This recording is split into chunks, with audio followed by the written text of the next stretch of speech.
Alors, correction de la troisième question de la NABAC de Pondichéry, donc la question qui concerne les intervalles de fluctuation et la prise de décision. Donc, je vous ai remis ici la question numéro 3, et là, le morceau de cours donc, qui concerne la prise de décision suite à un intervalle de fluctuation. Alors, qu'est-ce qu'on a ici ? La chocolaterie vend un lot de 10 000 tablettes. Elle affirme au responsable que dans ce lot, il y a 90% des tablettes qui ont un pourcentage de cacao appartenant à l'intervalle qu'on a vu dans les questions précédentes. Mais en tout cas, il y a 90% des tablettes qui vérifieraient le critère d'être dans cet intervalle-là. Et on veut vérifier si cette probabilité de 90% est correcte. Donc, qu'est-ce qu'on va faire pour ça?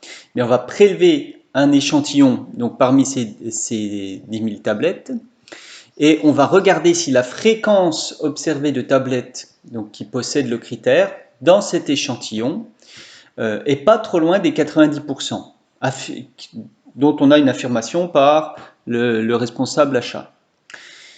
Si on n'est pas trop loin des 90%, c'est-à-dire dans l'intervalle de fluctuation, à ce moment-là, on ne remettra pas en cause l'affirmation du responsable achat. Par contre, si on est trop éloigné, c'est-à-dire en dehors de l'intervalle, eh bien, on pourra dire que l'affirmation est sans doute erronée. Évidemment, on a un risque d'erreur de 5% si on dit que c'est pas bon. Hein. Par contre, si on est dans l'intervalle, on ne remettra pas en cause l'affirmation du responsable achat. Alors, qu'est-ce qu'on fait? Premièrement, on va vérifier ici les hypothèses qui sont nécessaires pour établir l'intervalle de fluctuation. Donc, sous l'hypothèse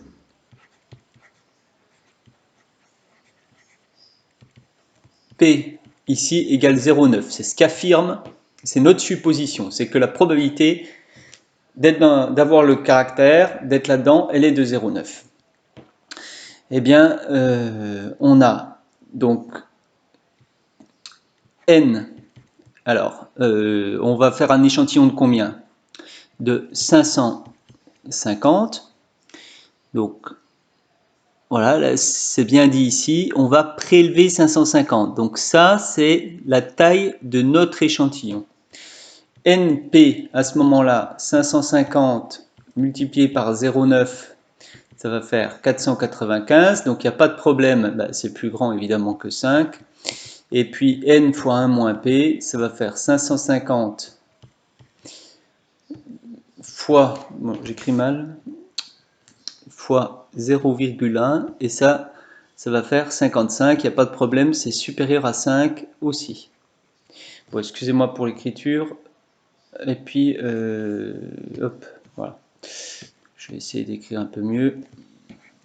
Voilà. Donc, supérieur à 5, et le n, bien sûr, il est supérieur à 30. Donc, on peut établir l'intervalle de fluctuation. Donc, asymptotique. Donc, j'écris, établissons l'intervalle de fluctuation asymptotique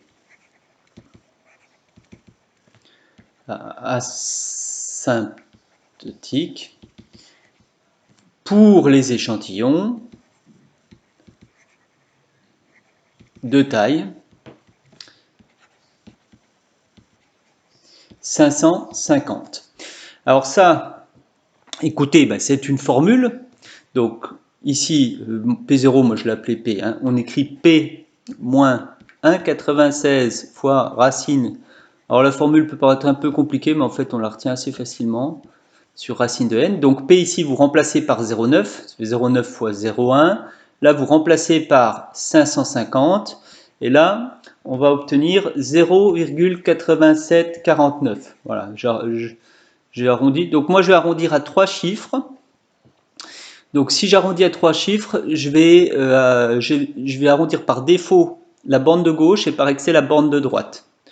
Donc P plus 1,96 fois racine de P fois 1 moins P sur racine de n. Ici, j'obtiens 0,925 à la calculatrice. Et je vais donc prendre comme intervalle de fluctuation asymptotique, je vais prendre 0,874 arrondi par défaut et j'arrondis par excès celui-ci, donc ça va me faire 0,926, parce qu'après là il y a des trucs.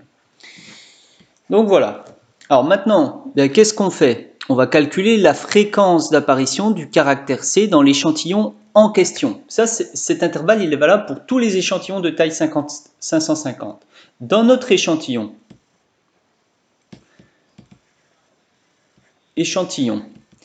la fréquence observée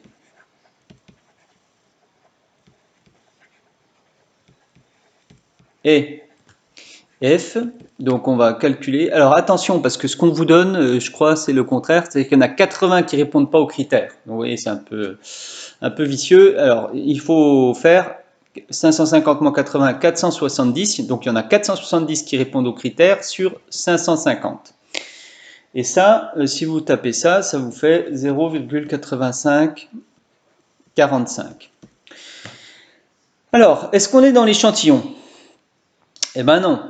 Donc, en fait, la fréquence n'est pas dans l'intervalle. Est-ce qu'on est dans l'intervalle de fluctuation, pardon? La fréquence n'est pas dans l'intervalle de fluctuation. Donc, je vais rejeter l'hypothèse que P fait 0,9. Donc, ici, je continue ici. La fréquence n'est pas dans I.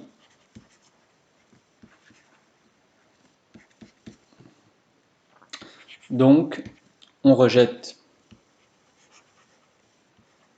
l'hypothèse P égale 0,9. Et puis, alors la question, c'était quoi exactement? Peut-on conclure? Donc, on peut conclure avec un risque d'erreur. Pardon. Donc, on peut conclure